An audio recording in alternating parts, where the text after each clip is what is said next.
ખબર છે ને દર્શક મિત્રો, ડૉક્ટર સુધીર શાહ એડવોકેટના નમસ્તે. આજે 30મી એપ્રિલ 2024 છે અને હું ફરીથી એકવાર તમને કેનેડા કોલિંગ આ શીર્ષક હેઠળ કેનેડાના ઇમિગ્રેશન વિશે, કેનેડાના વિઝા વિશે જાણકારી આપવા હાજર થયો છું. દર્શક મિત્રો, હમણાંથી એવું જોવા મળે છે કે કેટલાય ભારતીયો જેઓ અમેરિકા જઈ નથી શકતા, જેમના માતા પિતા, જેમના સગાવાલા અમેરિકામાં હોય છે, પણ એમને ઉંમર વધી જવાના કારણે કે અન્ય કોઈ કારણસર અમેરિકાના ઇમિગ્રન્ટ વિઝા મળતા નથી, તે લોકો અમેરિકા જઈ શકતા નથી. એ લોકો એમ વિચારે છે કે આપણે પહેલાં કેનેડા જઈએ અને પછી ત્યાંથી આપણે અમેરિકા જઈશું. તો દર્શક મિત્રો, આ તમે ધારો છો એટલું સહેલું નથી. સૌથી પહેલાં તો તમારે કેનેડા જવા માટે ખૂબ લાયકાત દેખાડવી પડે છે, ખૂબ ખર્ચો કરવો પડે છે અને એને માટે ઘણો બધો સમય જાય છે. અને તમે કેનેડા જાઓ, પછી ત્યાં આગળ થોડા વખત રહો, ત્યાંના પરમેનન્ટ રેસિડેન્ટ બનો, પછી ત્યાંના સિટીઝન બનો, પછી તમે અમેરિકા જવાનો વિચાર કરી શકો છો. આટલા સમયમાં તો ઘણો બધો સમય ચાલી ગયો હોય છે, પૈસાનો વ્યય થયો હોય છે અને તમારું ધ્યાન તો અમેરિકા પ્રત્યે હોય છે, એટલે તમે કેનેડામાં સેટલ થઈ શકતા નથી. એટલે જો તમે કેનેડા અમે ત્યાંથી અમેરિકા જઈશું એ વિચાર કરીને જતા હો તો મહેરબાની કરીને આવી ભૂલ કરતા નહીં. અને કેનેડા ભણવા જવું હોય તો ખરેખર જો ભણવા જવું હોય તો કેનેડાની સારી યુનિવર્સિટીમાં જજો. કેનેડામાં પણ ઘણી બધી યુનિવર્સિટીઓ છે અને એમાંની ઘણી યુનિવર્સિટીઓ ટોપ વર્લ્ડ ક્લાસ પણ છે. પણ તમારે કઈ યુનિવર્સિટી સારી છે, તમે કયો વિષયમાં ભણવા માગો છો અને એ વિષય શીખવતી કઈ યુનિવર્સિટી કેનેડામાં સારી છે, ક્યાં આવેલી છે, એ જાણવું જોઈએ. તમે જો કોઈ વિઝા કન્સલ્ટન્ટ આગળ જશો, એજ્યુકેશનલ કન્સલ્ટન્ટ આગળ જશો અને કહેશો કે અમારે કેનેડા ભણવા જવું છે, તો એ લોકો જે યુનિવર્સિટીને રિપ્રેઝેન્ટ કરતા હોય, જે યુનિવર્સિટી એમને કમિશન આપતી હોય, એના તમને નામ સૂચવશે. જરૂરી નથી કે યુનિવર્સિટીઓ કેનેડાની સારામાં સારી યુનિવર્સિટીઓ હોય, પણ એમને એ યુનિવર્સિટીઓ દરેક વિદ્યાર્થી દીઠ ₹1,00,000-2 લાખ રૂપિયા કમિશનના આપે છે. એટલે તે લોકો તમને એ યુનિવર્સિટીના નામ સૂચવે છે. તો તમારે ભલે તમે એજ્યુકેશનલ કન્સલ્ટન્ટોનું માર્ગદર્શન મેળવો, પણ તેઓ જે યુનિવર્સિટી સૂચવે એ ખરેખર કેવી છે એ તમારે જાણી લેવું જોઈએ. અને આ બધી જાણકારી ગૂગલ ઉપર ઉપલબ્ધ છે. દરેક યુનિવર્સિટીની પોતાની વેબસાઇટ હોય છે, કેટલાય પુસ્તકો છે. તો એ તમે જરા શોધખોળ કરો અને કેનેડામાં ભણવા જવું હોય તો જે વિષયમાં ભણવા જવું હોય એ વિષયમાં જે સૌથી સારામાં સારી નંબર 1 ગણાતી યુનિવર્સિટીઓ હોય એમાં અરજી કરો. બીજું કે કેનેડામાં શિક્ષણ અંગ્રેજી અને અમુક જગાએ ફ્રેન્ચમાં અપાય છે, તો તમારે અંગ્રેજી ભાષા ઉપર પ્રભુત્વ મેળવવું જોઈએ. અંગ્રેજી ફટાફટ બોલતા આવડવું જોઈએ. થોડું ઘણું ફ્રેન્ચ પણ આવડવું જોઈએ, જેથી તમે કેનેડામાં ભળી શકો. બીજું, તમે જે યુનિવર્સિટી પસંદ કરો એ યુનિવર્સિટી ક્યાં આવેલી છે, એ શહેર કયા સ્ટેટમાં છે, ત્યાંની આબોહવા કેવી છે, વાતાવરણ કેવું છે, રહેવાની કેવી વ્યવસ્થા છે, આ સઘળું તમારે જાણી લેવું જોઈએ. નહીં તો એકવાર તમે ત્યાં જશો પછી ફાંફા મારશો. અને એવું જાણવા મળ્યું છે, એવું કહેવામાં આવ્યું છે કે કેનેડામાં આજે સ્ટુડન્ટો, પરદેશી વિદ્યાર્થીઓને રહેવા માટે જગ્યાની તકલીફ છે, જગ્યાની શોર્ટેજ છે અને એથી જગ્યાના રહેવાના ભાવો, ભાડા ખૂબ વધી ગયા છે. તો આ બધું ધ્યાન રાખજો. સૌ પ્રથમ અંગ્રેજી ભાષા બરાબર બોલતા શીખી લો, બોલતા, વાંચતા, સમજતા શીખી લો. થોડું ઘણું ફ્રેન્ચ ભાષા પણ જાણી લો.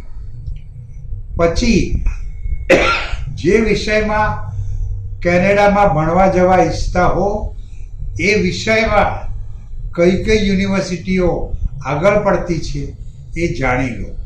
એ યુનિવર્સિટીઓ ક્યાં આવેલી છે, એ શહેરનો, એ સ્ટેટની આબોહવા કેવી છે, તમને એ માફક આવશે કે નહીં, ત્યાં રહેવાની વ્યવસ્થા કેવી છે, ઘરના ભાડા કેવા છે, રહેવા ખાવા પીવાનો ખર્ચો કેટલો આવે છે, આ બધું જાણી લો અને પછી જ અરજી કરો.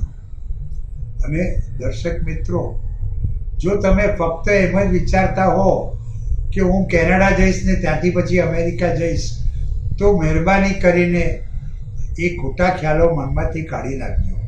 સૌ પ્રથમ તો તમને અહીંથી કેનેડા જતા જ 6 મહિના વરસ લાગશે, કદાચ એથી પણ વધુ સમય લાગે, ખૂબ ખર્ચો આવશે. ત્યાંની યુનિવર્સિટીઓમાં ભણવા માટેનો પણ સારો ખર્ચો આવશે. પછી તમારે PR થવું હોય, પરમેનન્ટ રેસિડેન્ટ થવું હોય, તો એને માટે પણ ખર્ચો આવશે. એને માટે પણ લાયકાત હોવી જોઈએ. અને ભણવા શું કામ, તમે જો ગ્રેજ્યુએટ હો, તમે અહીંયા ભણેલા હો, તમને કામનો અનુભવ હોય, તો તમે કેનેડાના સીધા PRની અરજી કરી શકો છો. એ માટે પણ જુદા જુદા રસ્તાઓ છે, જુદી જુદી ચીજોની જરૂરિયાત હોય છે. તો આ બધું જાણી લો. કેનેડા સારો દેશ છે, પણ ત્યાં તમને નોકરી અમેરિકા જેમ સહેલાઈથી મળે છે એ મળી નહીં શકે. તમે કેનેડામાં કશે પણ નોકરી માગવા જશો, તમે કોમ્પ્યુટર પ્રોફેશનલ હશો, બિઝનેસ મેનેજમેન્ટનો કોર્સ કરેલો હશે, ગમે તેટલું ભણેલા હશો, પણ તમને સૌથી પહેલો પ્રશ્ન એ કરવામાં આવશે કે તમને કેનેડિયન એક્સપિરિયન્સ છે કે નહીં. હવે તમને કેનેડામાં કામ કરવાનું બિલકુલ અનુભવ ન હોય તો તમને એ લોકો જોબ નહીં આપે. શરૂઆતમાં તો તમારે ડ્રાઈવર તરીકે કે હોટેલમાં વેટર તરીકે કે એવા બીજા મામૂલી હલકા કામો કરવા પડશે. 6 મહિના વરસ કેનેડિયન વર્ક એક્સપિરિયન્સ મેળવ્યા પછી જ તમને તમારી લાયકાતની નોકરી મળી શકશે. અને એ પણ મેળવવા માટે તમારે ખૂબ પ્રયત્નો કરવા પડશે. કેનેડા ખૂબ વિશાળ દેશ છે, પણ એની વસ્તી ખૂબ ઓછી છે, અને એટલે ત્યાં જોબ ઓપોર્ચ્યુનિટી પણ ઓછી છે. તો આ બધું ધ્યાન રાખજો. બીજું, કેનેડા ઉત્તર પ્રદેશમાં આવેલો છે, 12 મહિના ત્યાં ઠંડી રહે છે. એના અડધાથી વધુ કેનેડામાં તો 12 મહિના -ડિગ્રી ઠંડી હોય છે. એટલે તમે કેનેડામાં ક્યાં જવાના છો, એ જગ્યાનું વાતાવરણ કેવું છે, ત્યાં ઠંડી કેવી છે, એ બધું જાણી લેજો.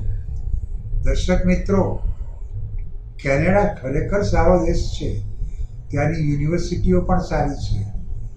કેનેડા તમને ડાયરેક્ટલી PR થવાની પણ ઓપોર્ચ્યુનિટી આપે છે. PR થવા માટે ઘણા બધા રસ્તાઓ છે, પણ આ બધા માટે યોગ્ય લાયકાત હોવી જોઈએ, ખર્ચો પણ કરવો પડશે.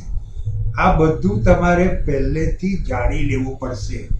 નહીં તો પછી શું થશે કે અહીંથી કેનેડા જશો, પણ ત્યાં ગયા પછી તમને એમ લાગશે કે અમે અહીંયા ક્યાં આવી ગયા, સાપે છછુંદર ગળ્યા જેવું થશે. એટલે સૌ પ્રથમ સઘળી માહિતી મેળવી લેજો. અને માહિતી મેળવવી હોય તો ગૂગલ છે, પુસ્તકો છે, અને મયુના મારો મોબાઈલ નંબર છે 9820419469 અને મારો ઈમેલ છે sudhirshah1940@gmail.com.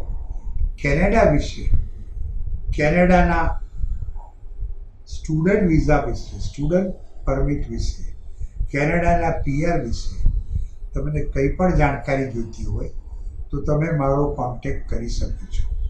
અને મહિનામાં જે આ 2 વાર હું તમને કેનેડા વિશે, કેનેડા કોલિંગ આ શીર્ષક હેઠળ ખબર છે એમાં જાણકારી આપું છું.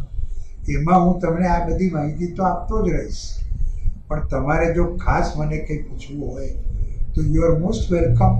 મને ફોન કરી શકો છો, મને ઈમેલ મોકલી શકો છો, મારું એક પ્રોફેશનલ તરીકે કન્સલ્ટેશન કરી શકો છો.